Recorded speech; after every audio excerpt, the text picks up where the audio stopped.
All right, we are on the Morning Punch and Show. Our special guest today on the Hotline Bling is no other than Mr. Errol Spence Jr. The man who put down Chris Algieri in better fashion than Manny Pacquiao. You know they said that a whole bunch of times during the broadcast.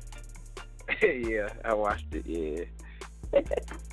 Earl, can we call you EJ? Because it seems like all your friends call you EJ, and we want to call you EJ.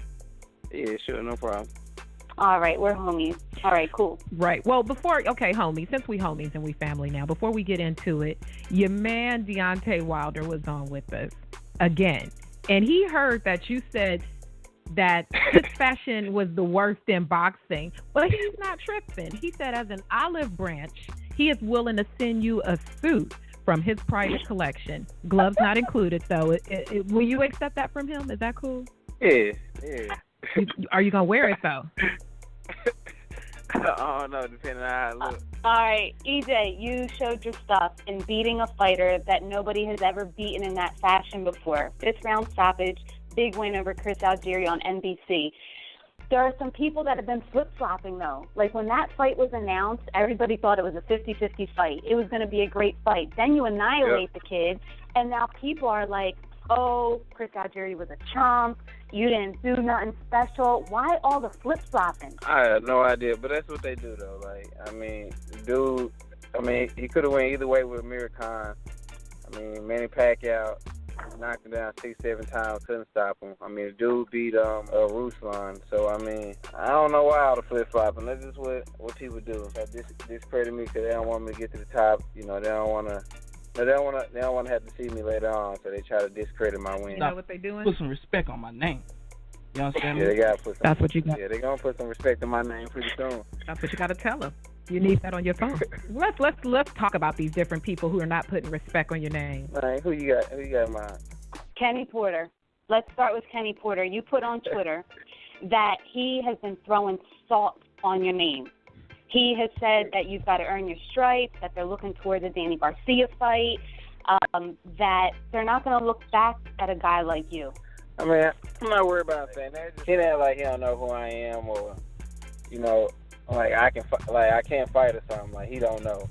I mean, I done sparred his son before. He numerous times, and he's been there. And just other things like he always dropping songs. We don't know if Errol Spence can do this. He's never been tested. We don't know if he can fight. This and that. Chris Algieri. I mean, yeah, he fought Chris Algieri. He's a name, but you know how good is Chris Algieri really? You know, he try to discredit everything I do. I mean, he had like his son and fought. I mean, his son would be good fighters and stuff like that, but he was coming up. He was 20-0. I mean, who was his son fighting? Hey, stop. Put some respect on my name. You understand me? What about Danny Garcia? He was commenting last week, and he said the same thing, that you got to earn your stripes. Algieri was good for your resume, but you haven't been hit or cut. You haven't faced any real adversity yet. Man, that's not my fault. It's not my fault I haven't been hit or cut. I mean, people thought Chris Algieri was going to give me some adversity. Some people thought he was going to beat me. If you look at the interviews before that, you know, a lot of guys, oh, that's a good fight for him. That's a good fight. You know, Chris Algieri could beat him. That's his biggest test. I mean, then when I knock him out in the 5th round, make it look easy. You know, how good was Chris Jeandra? So, I mean, it is what it is. You can't really pay attention to, you know, what these other boxers saying because, you know, they're going to just try to discredit the young mind coming up. But Danny Garcia didn't say nothing too bad. I mean, it's just guys like, Kenny, Keith Thurman, guys like that. Yeah, so Keith Thurman, he said, look, Chris Algieri's a chump, and you're supposed to make a chump look like a chump. And I was going to ask you, EJ, let's look at Keith Thurman's resume. It's not like he's been fighting Killer's Row. His resume is kind of thin, too. Who do you think is Keith Thurman's most notable win? Well, girl, and like I said, I mean, how long Keith Thurman been pro? He's been pro for like 8 years, and your only notable win is Wobble Girl, and you can throw in there Diego Chavez. This is the only notable wins. And you've been pro 8 years. I've been pro 3.5 years. Stop. Put some respect on my name. You put 4 more years on my career. I had way more names than him by the time. So looking at those three guys, Thurman, Garcia, and Porter, of the three, who do you think would be the easiest work for you right now? Probably Shauna Key. All right. All right. Cool. I mean, a lot of people think Danny Garcia easy work, but I mean, You know, out of Nah. them, I mean, he has the most notable win. Danny Garcia know how to win.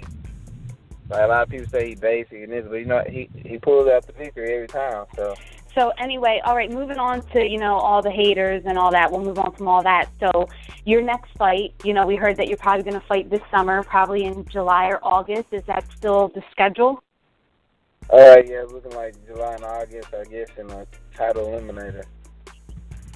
Right. So the title eliminator is some Russian guy. His name is like Konstantin Panamov. I can't even pronounce his last name. But EJ, word on the curb is that he's turning that down. Oh, I guess. I hope so. Good. You hope so? Because, I mean, just like Eddie Hearn. Like, Eddie Hearn came out and said that my people said that I didn't want to fight. We turned down the fight with Kell Brook. Like, what sense does that make for me to turn down a title fight with Kell Brook and then fight in a title eliminator just to fight Kell Brook? That don't make sense. Well, the guy on the list at number 3 is that Russian dude. So if he does turn you down, then the number 4th guy is a guy named Jeff Hearn. And they call him the Hornet from Australia. He's 13-0. He just beat Randall Bailey. Are you familiar with who Jeff Hearn is? Nope. Okay. So then the number 5 guy on the IBF list, because, you know, you just might have to go through the rankings, you know, to get your shot. So let's look at the number 5 guy is Lamont Peterson. Would Lamont Peterson fight you? I think Lamont Peterson fight anybody. I know Lamont will fight anybody. Lamont a dog. I like Lamont. Cool. And then the number 6 guy on this list is another Russian guy. They call him the Mechanic. Dmitry is his name. He beats Akut Pal and Kareem Mayfield. And so anyway, I'm just looking at that list, and a lot of these guys, you know, they don't sound familiar to me, but you know, if that guy Constantine doesn't take the fight, I guess it's back through the rankings, huh? I guess so. I mean, I don't know. I really don't care. If I got to fight that Russian or this Russian, it don't matter. All right, look, let's lighten up the mood a little bit here. During your fight with Algieri, you had a ton of sponsors on your trunks, and that told me that a lot of companies want to attach themselves to a fighter like you. You know, which that's a great thing. You know, you're a good-looking kid. You talk good. You're a good fighter. You have a lot of things going for you. The one that stood out the most was the one that was slapped on the back of your ass called Dude Wipes. So can you talk to our listeners and plug your sponsor and tell us what Dude Wipes are? What is this? I mean, Dude Wipes is just, I mean, it's kind of like baby wipes, but Dude Wipes, I guess, for adult. It's for adult. You take it anywhere it's non-scented.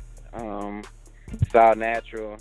You take it anywhere and use it. Use it to wipe your hands. It's called Dude Wipes. Okay, well, then, okay, let me ask you this then. Because I know as a woman, when we have to take our items to the bathroom, we got to put them in the purse. So when you take the Dude Wipes with you, do you just carry them just, you know, balls out, just carry them out like, hey, I got my wipes, I'm going to the bathroom? Or do you have a man purse? Or, you know, how do you do you put them in your pocket? You know, what do you do with the Dude Wipes when you go into the shine? They got a little small Dude Wipes, too, like little small ones you put in your pocket. But, I mean, the big ones I might put in my suitcase, or if I'm carrying a backpack or going somewhere, I put it in my backpack and take it with me. I mean, it's useful. It's good. I like them. Yeah.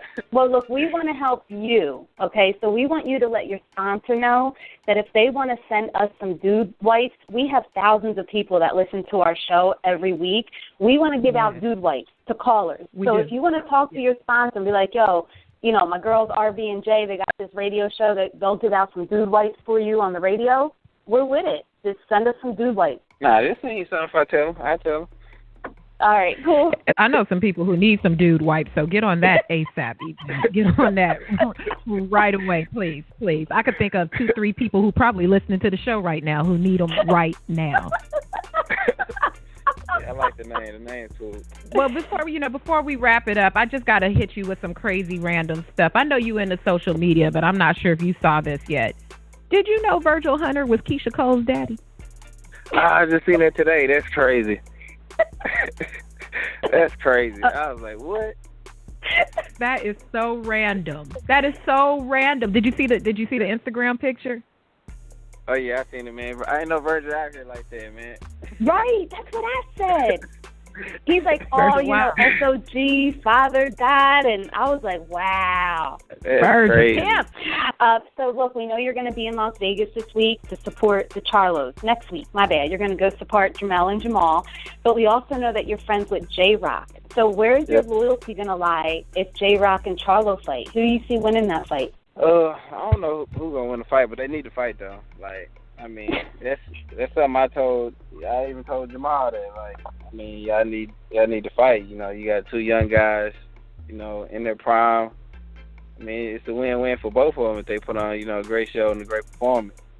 I told both of them, I mean, they need to fight each other. I know, that's right. So after your last fight, you went to Puerto Rico, and it looked like you had a great time out there. And I'm a little biased because that's my island. So you are now our new honorary Puerto Rican. I'm going to send you a Puerto Rican Boxing Legends T-shirt, and I'm going to send you some mofongo and some sofrito and some adobo. Yeah, I'm going to Puerto Rico. I'm going back. You going back? That's my second home. Listen, did you learn any Spanish over there? No, I didn't. Everybody over there spoke English, so. Oh, man. Can we get a huepa? Did they teach you how to say huepa? Huepa. Yes. Yeah, you are fully Puerto Rican now. You're being claimed. All right, well, cool. Well, EJ, we thank you for joining us on the Morning Punch-In Show. We're going to make sure Wilder get that suit out to you, and you make sure we get us some dude wipes. And as you go about your day, listen to some Keisha Cole and throw a good one, too, while you're at it, all right? All right.